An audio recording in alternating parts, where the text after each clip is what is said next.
Okay, the Parshas Sisa, many topics discussed in Parshas Sisa. The Parshas Sisa begins with the mitzvah of Machzis HaShekel. The word Truma is mentioned 3 times. So the Parsha there is talking first of all about the silver that was given for the sockets for the walls of the Beis Hamikdash. It's also talking about the Machzis HaShekel that was given every year in order to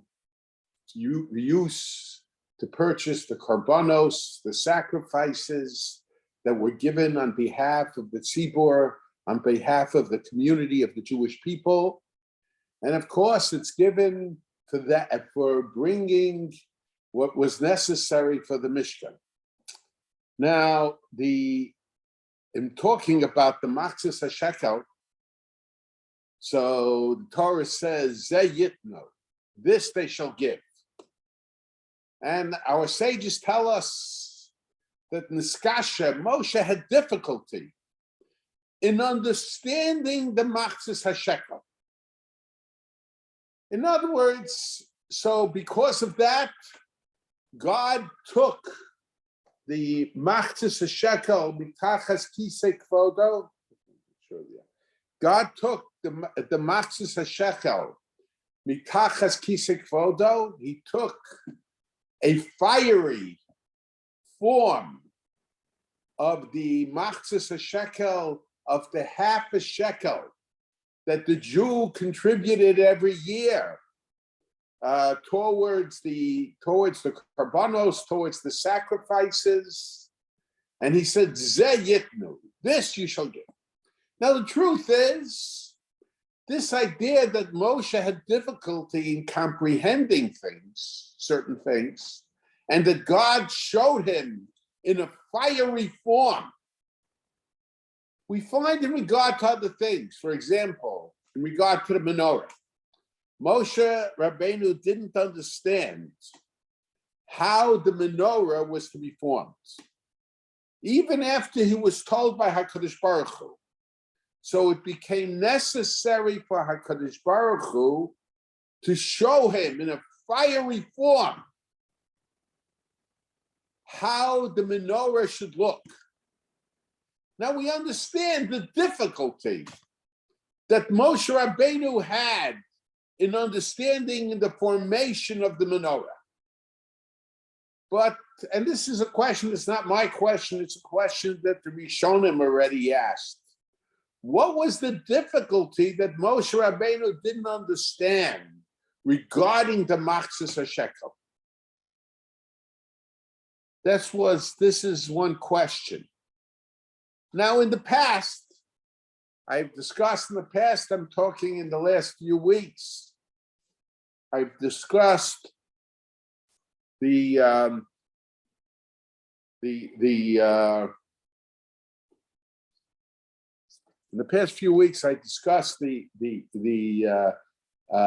idea of the Machzis HaShekel, of the Kruvim, the 2 human figures that were in the Kodesh Kodashim, on top of the Aron or on the side of the Aron, on top of the ark or on the side of the ark, which contained the luchos. And there are contradictions. One pasuk tells us that Pneihem Mishalachim, these 2 figures, these 2 Kruvim, human-like figures with wings on their back. According to the Rambam and Moreh Nevuchim, they are angels. So the Pneihem Ishalachim, they faced each other. However, according to others, but there's another pasuk, and the other pasuk says Pneihem Ishalabayis. Their faces face the walls of the Beis Hamikdash, the walls of the Mishkan. So our sages were troubled about this contradiction. And one of the answers given, kan osin ritzono shomokom, kan ein osin ritzono shomokom. That when the Jewish people were doing the will of God, the Kruvim faced each other. And when the Jewish people were not doing the will of God, symbolically, the two Kruvim, the two human-like figures that were by the Aron in the Kodesh Kodashim, in the Holy of Holies, it was Pnei Mishal Habayis. They faced the walls of the Beis Hamikdash, the walls of the Mishkan. And the question I raised is, why is Pnei Mishal Achiv symbolic of Osim Ritzono Shel Makom? I've discussed it. We can understand perhaps that it was dealing with mitzvos bein adam l'chabeiro, who was dealing with the mitzvos between man and man. Then we can understand the symbolism of a pnei mishal achiv. But where do we see the idea of the symbolism of but the Torah contains more than mitzvahs bein adam l'chabeiro. We're not putting down mitzvahs bein adam l'chabeiro, but there's a large part of the Torah that talks about mitzvahs bein adam l'makom, mitzvahs between man and God. And osim ritzono shel makom doesn't just mean that you have to act in a gentleman manner. Of course, it means that you have to serve HaKadosh Baruch Hu. So how is it that Neyem Ishalachim is a symbol of Osim Ritzono Shel Makom, of doing the will of God? So in the past, I've answered that the reason it is because of the Ramban. The Ramban says that what was the purpose of the Mishkan?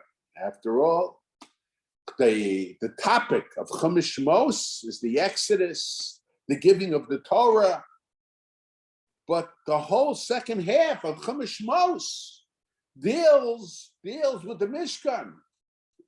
He felt, and at least in his question, he felt that it was sort of out of place. He didn't mention it, but I would assume he felt that the more proper place would have probably been in Chumash Vayikra, which deals with the avoda, which deals with the service in the Mishkan. So the Ramban says that the purpose of the Mishkan was to take the sanctity of Har Sinai. It was the vehicle of transferring the sanctity of Har Sinai and bringing it to Yerushalayim. Now, but we can take that a step further, as I've mentioned time and time again, that the purpose of the Beis Hamikdash and the purpose of the Mishkan was to perpetuate Matan Torah, to perpetuate the giving of the Torah. And perpetuation of the giving of the Torah, that's why you had the Beis Din Hagadol, because the Beis Din Hagadol is the perpetuation of the giving of Torah Shabbal Peh. You had in the Kodesh Kodashim, you had the Luchos, and you had a special Sefer Torah. That was the perpetuation of the giving of the Torah Shebechsav. You had the Karbanos, because Har Sinai is identified with Avodah. HaKadosh Baruch Hu told Moshe Rabbeinu, when you take the Jewish people out of Mitzrayim, out of Egypt, you will serve me at this mountain, at this place. So the purpose of the Beis Hamikdash is the perpetuation of Sinai. So I've said many times on the shir that the Chazal tell us, Vayichan Sham Yisrael Neged Ahor, that the Jewish people set up camp at Mount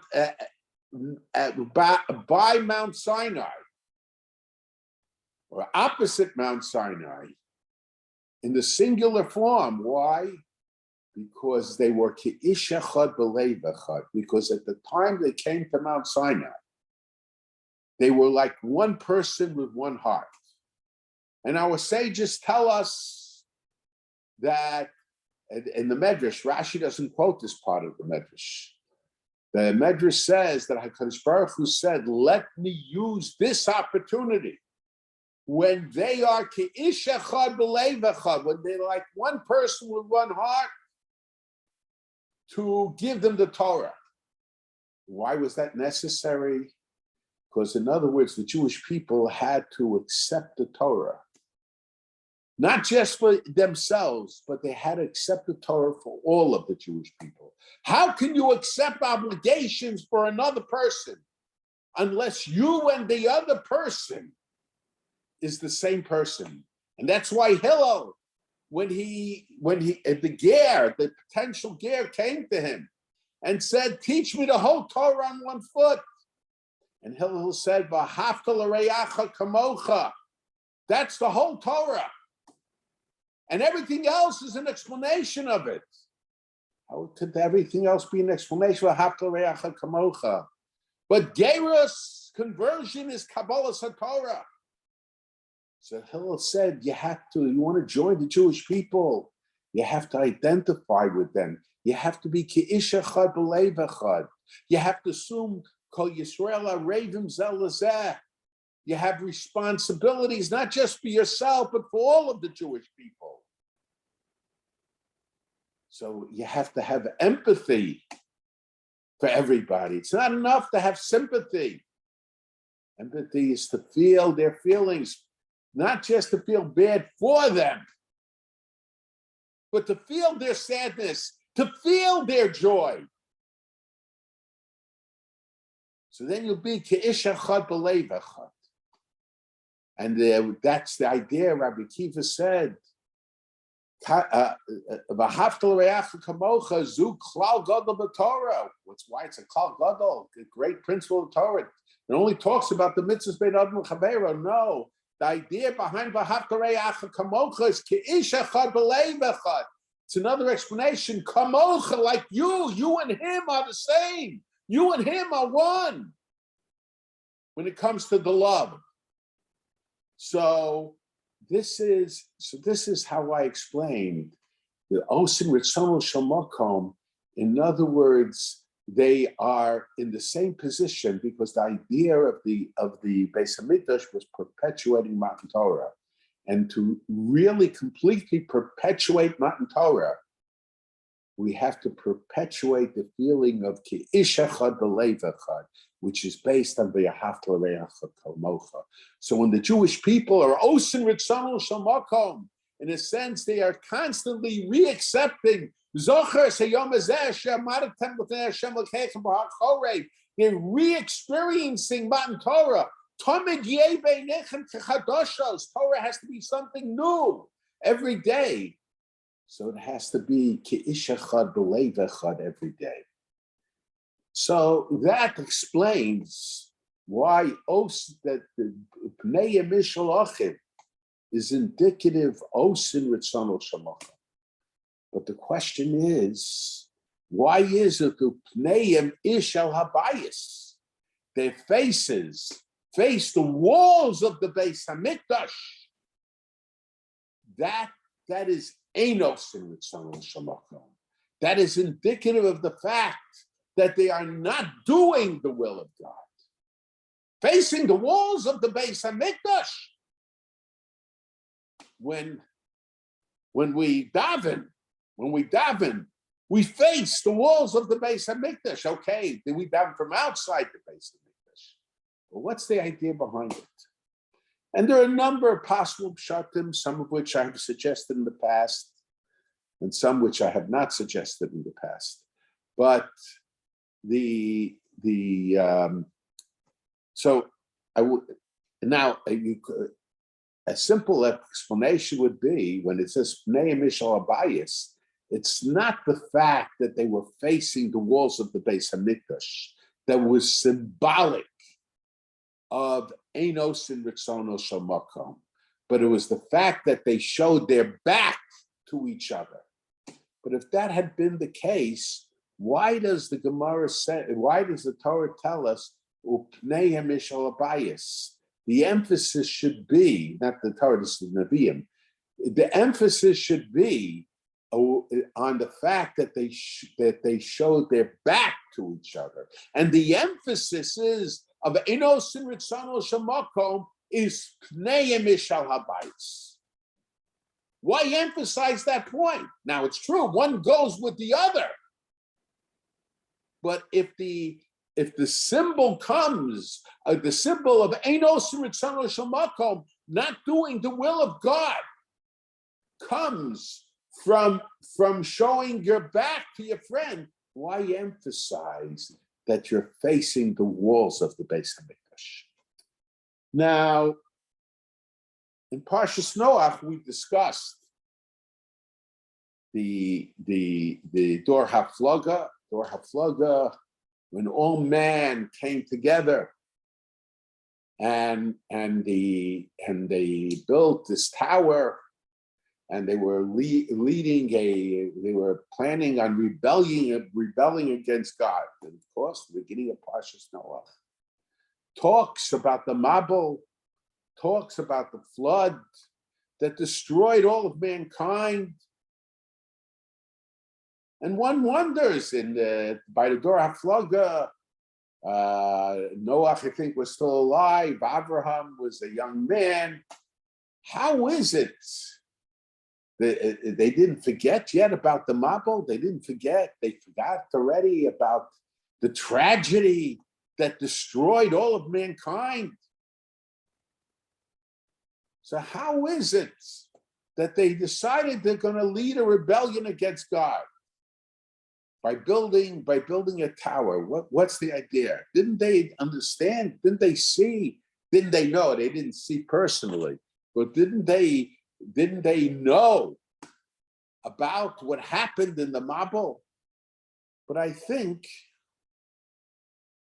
now, now what is the difference between the Dor HaMabul and the Dor HaFlaga? In the Dor HaMabul, in the generation of the flood, each person did what he wanted. Mikol asher bacharu. It was a free for all. You did what you wanted. It's almost like some of the main streets of some of the cities in the United States today. You do what you want. You can steal and you'll be on TV. And while you're stealing, you can be interviewed on TV. You do whatever you want. That was the Dor HaMabul. The Dor HaFlaga, on the contrary, the individual, you couldn't do what you wanted.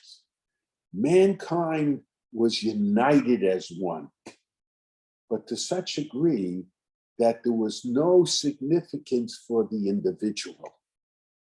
The Medrash tells us that if a brick, obviously it can't be taken literally, that in constructing the Migdal, in constructing it, if a brick, okay, the bricks probably were not small bricks, fell down, so the people would sit shiva on the brick. But if a person fell down, didn't bother them at all. What's the idea behind it? Behind it is to get another person to replace the man who fell down was very easy. Just get somebody else to go back up there. But carrying the bricks up there, that was an extra burden. That was an expense for the community, an expense in time, an expense in labor. The individual had no importance. The individual was insignificant, not significant at all. That was the difference between the Dor HaFlaga and the Dor HaMidbar. And it's very interesting that when we think about it, we think about all the revolts, I shouldn't say all, but many of the revolts that took place in the Midbar, that took place in the desert. And not just in the desert. I think even to this day, we find revolts against HaKadosh Baruch Hu, against Torah, against tradition.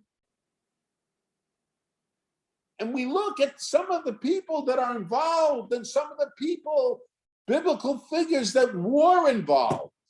Klal Yisrael, who went out of Egypt. We wonder, how is it possible that the generation that stood at Mount Sinai, the generation that saw Kriyas Yamsuf, the generation that saw Eser Hamakos, that saw the man, that saw all these miracles, that they could rebel? How is it possible? But the answer is, it's mob psychology.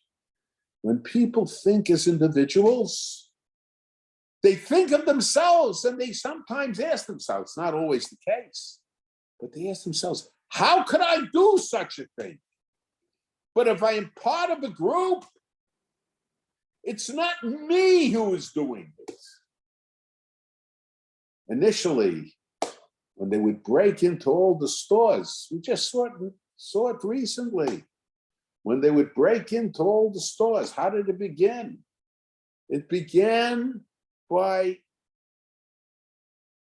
many people breaking the windows.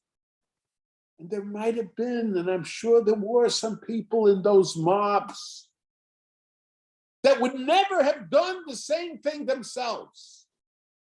But when it was done together with others, it wasn't they as individuals that were doing it. It was the mob that was doing it. And very often, people find it comfortable to rebel when it's part of a group, but they don't have such comfort when it's done, when they're doing it as individuals. Reb Chaim said, okay, I have a different shot in the Parsha, but in Parshas Vayechi, Yaakov Avinu says, Heyasvu, and the Medrash says, Itaharu, purify yourselves. Reb Chaim said, because every individual Jew is kadosh. But sometimes when they get together as a group, so there are problems that are caused. And that's why he says, Reb Chaim wasn't saying that they never should get together, but when they get together, when a group is formed, there are certain challenges that you have to face. So when you get together as a group, it has to be hitaru. Purify yourselves. Very often, groups are formed for a certain reason, but the group becomes more important than the reason itself.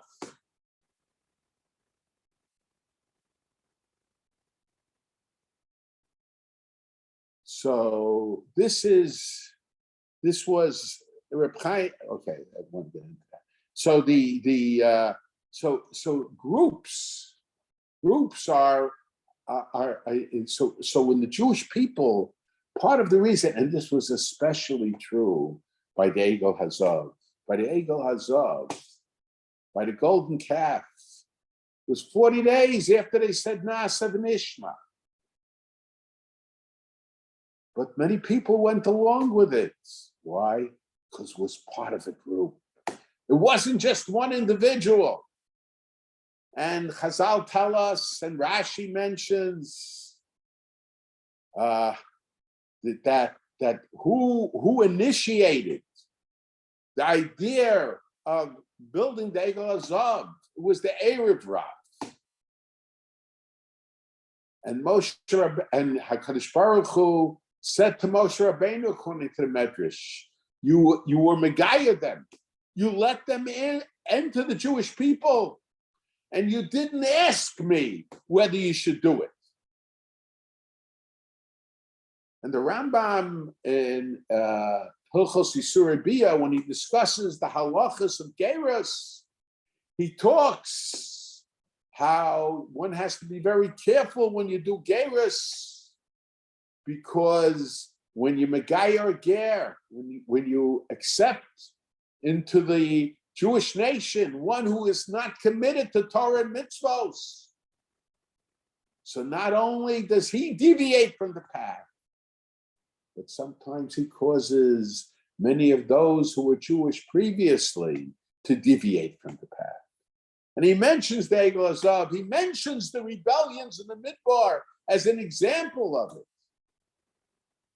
And the question is, there's all kinds of arguments as to whether in Geras, if Batei Dinim have the proper standards when accepting somebody as a ger, as accepting someone, because how do we know that they will be committed to Torah mitzvahs? Undoubtedly, somewhere along the lines, there are certain failures. But every Bezdin accuses the other Bezdin of not having strict enough standards. You should say, "Kshot atzmucha v'achar kach kshot acherim." But you have to focus on your own standards. And but the question is, what was the problem in retrospect? Moshe Rabbeinu obviously felt that they were committed to Torah and mitzvahs.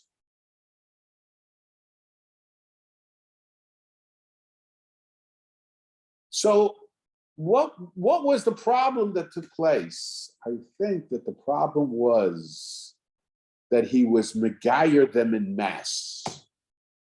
It wasn't the geirus of taking each individual individually. They came as a group and they went through geirus as a group.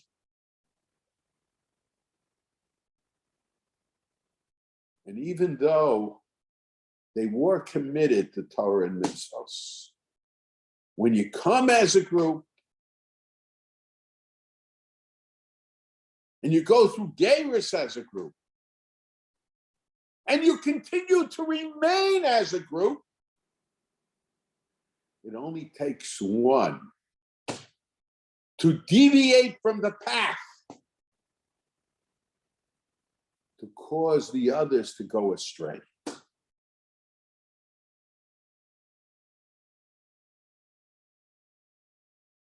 And I think that was part of the problem with the geirus of the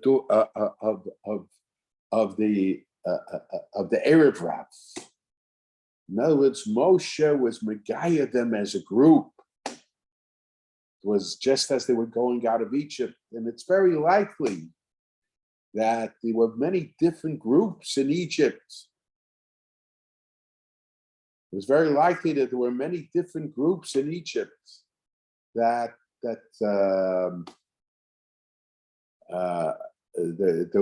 there were many different groups in Egypt, and not because every emperor, every paro had his own commitments, his own religious beliefs, and all that. And I think it's a pretty good assumption to assume that the Erev Rav were from the Egyptians who were in charge of Egypt in the time of Yosef. And of course, those groups of Egyptians were overthrown. and other Egyptians took their place. So, but they identified to a certain degree with the Jewish people. So because of that, but they converted as a group. So they were able. We had the consequences of their gerus was instigating Klal Yisrael in worshiping the golden calf. Now, it's very interesting. Now, by the Egel Hazav, the Medrash tells us that Aaron, he was trying to prevent the formation of the Egel Hazav because he was told to create a golden calf. So he said, give me your wife's jewelry, because he was sure that that would stop them from going through with their plan. And the wives did not want to give up their jewelry. And the Yerushalmi tells us it wasn't just that they didn't want to give up their jewelry because they wanted to keep their jewelry, because you see, when it came to the Mishkan, they were the first to contribute. So the women were able, for some reason, try to withstand the pressure of contributing to the construction. I'm not saying every woman, because it's clear there were some women that were involved in the rebellion.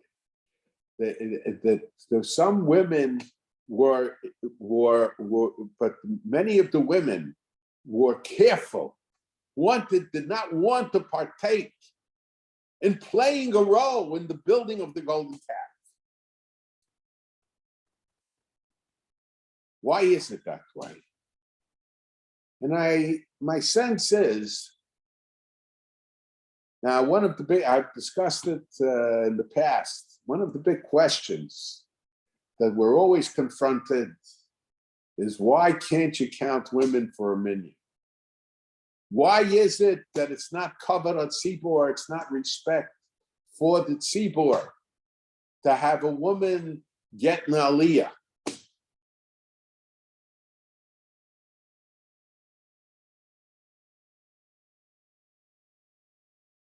Why is it that way? And I think that the Torah recognized that there are certain fundamental differences between men and women. Now, from a halachic perspective, community is very important. Tzibur is very important. But at the same time, individuality is also very important. It's brought down that depending on the circumstances and depending on the shitos, but if the Umos Olam who are attacking the Jewish people say, give us over this person to be killed, or we'll kill out the whole town, we don't give over the person. There's a machlokas from Yochanan and Rav Shlokish. Why? Because the individual person is very important also. So the halacha says we reject the Dor HaFlug approach. And we reject the approach of the Dor HaMabel where there was only individuality. Both are important. And one, to a certain degree, places certain limitations on the other. And we find that On Ben Peles in Parshas Korach, I mentioned, there was when Korach led his rebellion against Moshe Rabbeinu. So one of those of the supporters of Korach was On Ben Peles. But when the final showdown came, when when they were given the command to separate themselves from the camp of Korach, On ben Pelas's wife prevented On ben Pelas from joining the group of Korach supporters. And because of that, On ben Pelas was saved. And what did she say? She said, if Korach were, and it's not so much a religious argument, although the Medrash praises her wisdom. She says, if Korach wins, my husband is a nothing. And if Moshe wins, my husband's a nothing. Why should he sacrifice his life for Korach?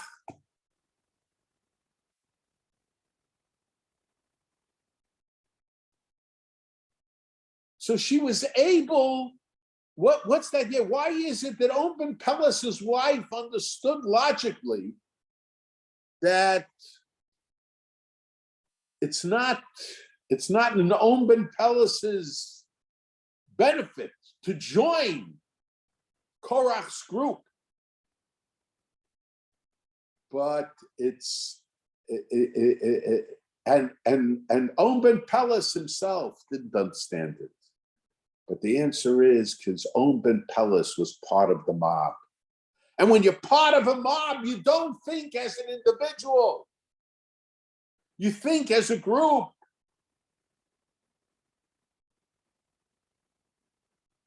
On ben Pelas's wife, she was able to think as an individual. Why is it?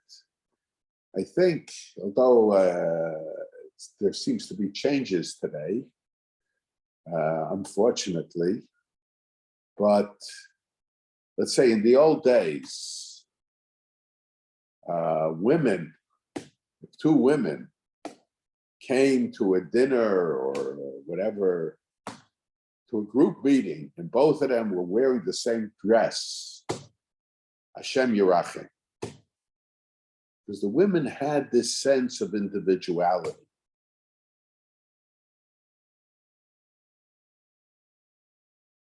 When men come together, again, that's also beginning to change.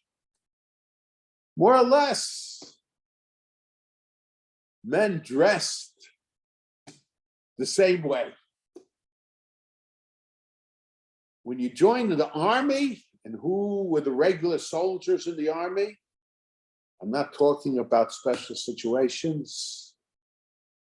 When you join an army, the men were the soldiers. Halachically, they had to go to war. Ein derech ha'isha. It's not the Gemara at the beginning of Dushin says it's not the approach of the woman to fight the wars. So, when you join an army, you have to become part of the group. You have to surrender your individuality.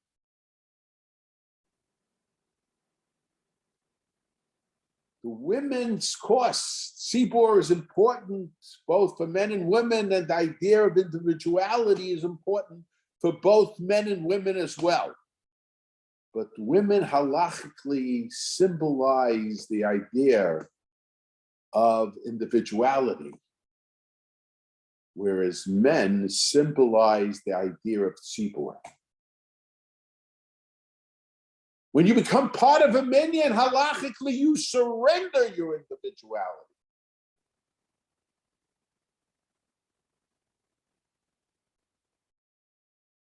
Consequently, women daven with the tzibur, but when it comes to davening, they are not part of the tzibur, because they symbolize the idea of non-surrender of their individuality.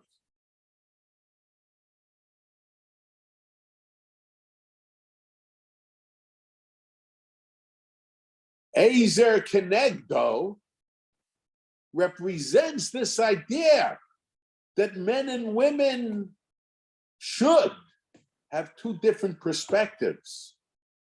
And sometimes it's as a result of the wife that man can come to understand things from her perspective that he couldn't understand from his perspective. And vice versa is also true.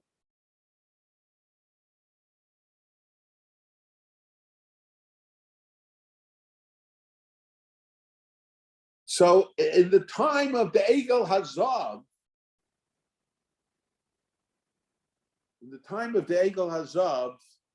the women, because they were not as prone to become part of the mob, where the mob was for things that were not proper. They didn't have that same drive. They were able, to a larger degree, to maintain their individuality. So they were able to say, I don't want to give my jewelry for the Egel Hazav. But the men took it away from them forcibly. So that is now. What was the Machzis HaShekel used for? Those that were used for the sockets of the Mishkan, the silver used for the sockets of the Mishkan. Okay, Machzis HaShekel is also used for Kabbanos, for the sacrifices. And the sacrifices were Korbanos Tzibor. They were sacrifices of the community.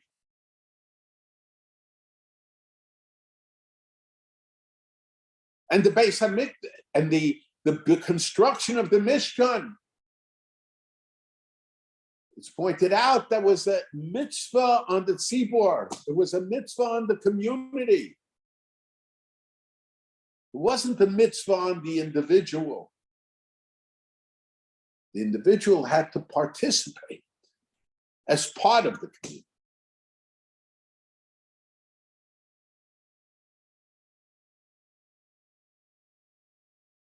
So I think this is what was niskasha to Moshe.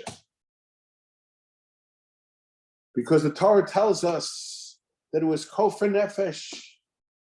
The Machzis HaShekel was a kapara for the individual. But the Machzis HaShekel went for community objects, projects.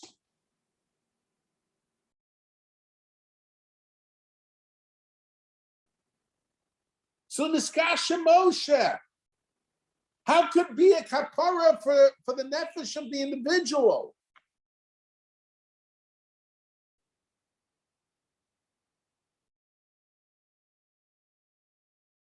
That it'll be kofer nefesh for the individual. How could it be?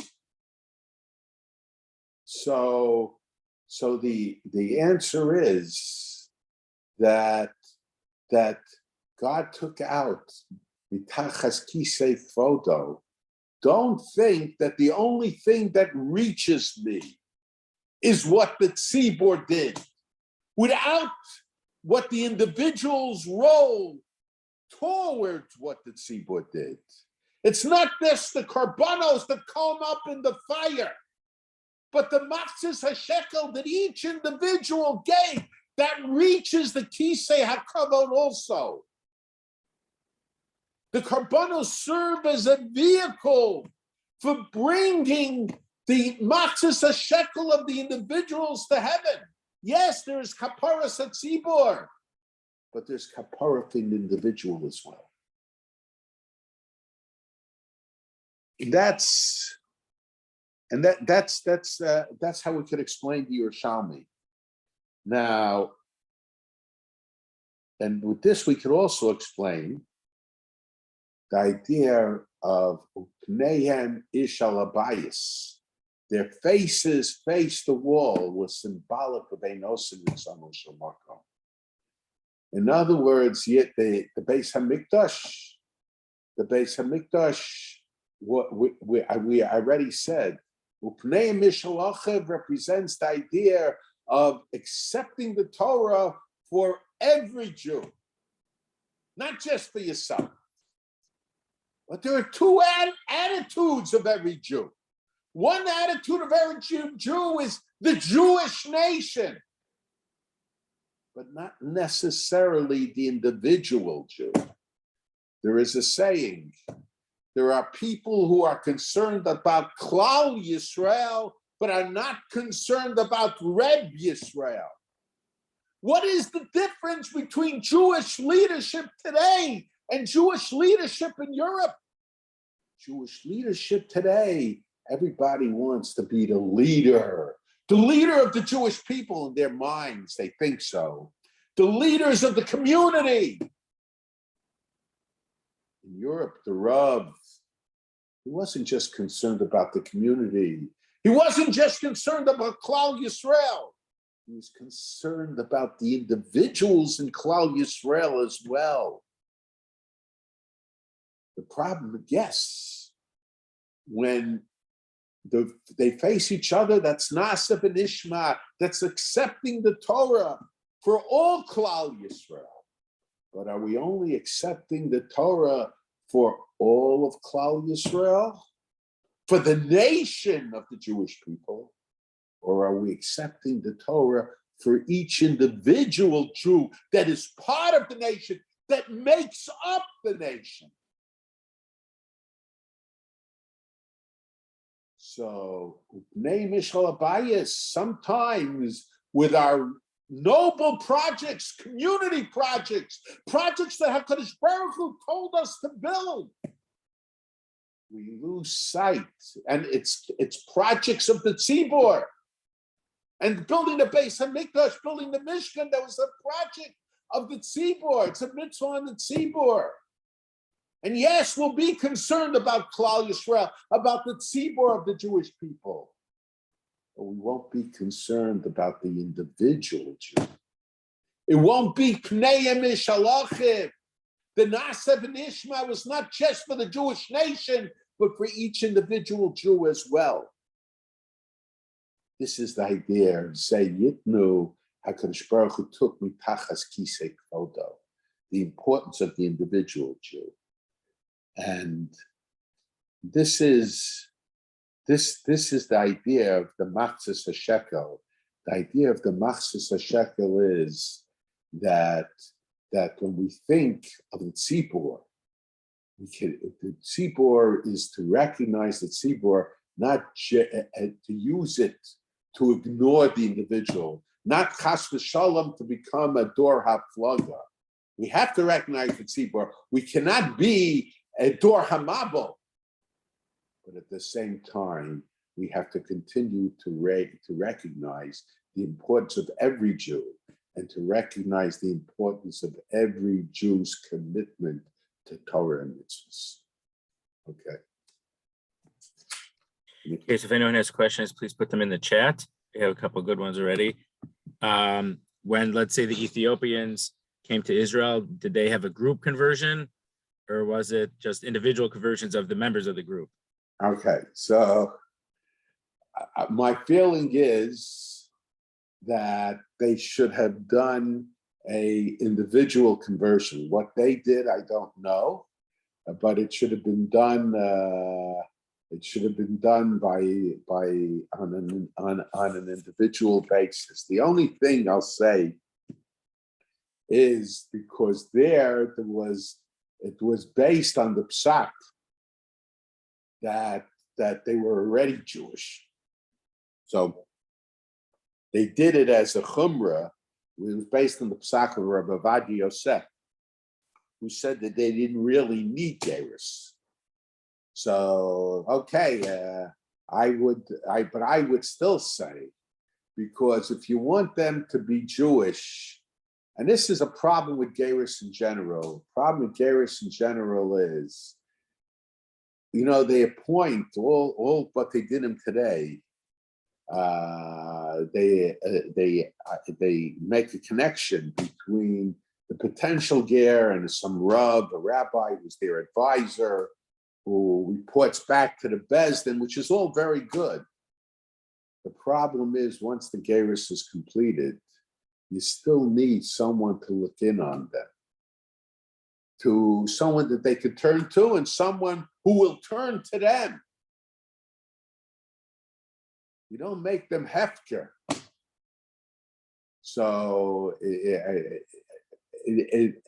it was done in mass, from my perspective, it was a mistake.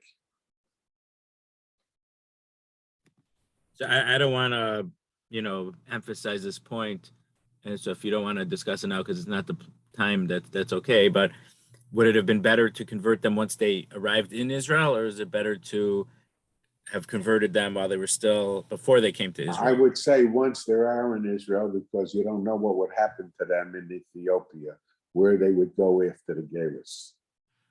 Okay. And especially there was no environment for Torah and mitzvahs in Ethiopia. So their perspective of being Jewish was altogether different in Ethiopia than it is in Eretz Yisrael. Mm-hmm. In addition, there are shitas. Not a sheet that I necessarily follow, but that was Rav Unterman's shita. Rav Unterman said that when he was a rabbi in Chutz La'aretz, before he came to Eretz Yisrael, so he was very machmir about gerus, because and he says in Chutz La'aretz, if they didn't change their lifestyle, so they simply were, there was no identification as being Jewish.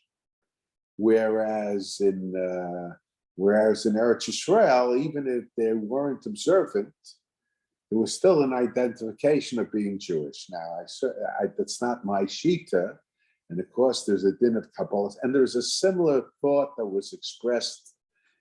I'm not sure it was exactly the same, but a similar thought that was expressed by Reb Goren when he did gerus on a certain lady who was a member of a kibbutz, a non-religious kibbutz. I don't remember the details, but there was a similar thought mentioned that there was a difference between Eretz Yisrael and Chutz La'aretz. There are differences between Eretz Yisrael and Chutz La'aretz only because Eretz Yisrael provides a stronger Jewish environment identification. In Chutz La'aretz, they're very likely at the first moment that something doesn't work out to give up everything. And in Eretz Yisrael, they won't give up everything. But nevertheless, the halacha seems to be very clear that you need Kabbalah's mitzvahs, sincere Kabbalah's mitzvahs. There's a question if starting Shabbos early is a decision that the wife makes or is a decision that the community makes. Okay, I don't know that we have that same halacha. If the community, if you're really part of a community, that you have to follow what the community does. However, I don't know that when we have so many different shuls, I don't know that halachically we have the same sense of community that you had when you were in a small town in Europe and the whole town accepted Shabbos. So from that perspective, the question is, I was told that there was a machlokes between Moshe Feinstein and Rabbi Yaakov Kamenetsky. If a husband accepts Shabbos, does the wife have to accept Shabbos also at that point? And that causes complications because the husband's in shul and the wife is at home, and very often she's still preparing for Shabbos.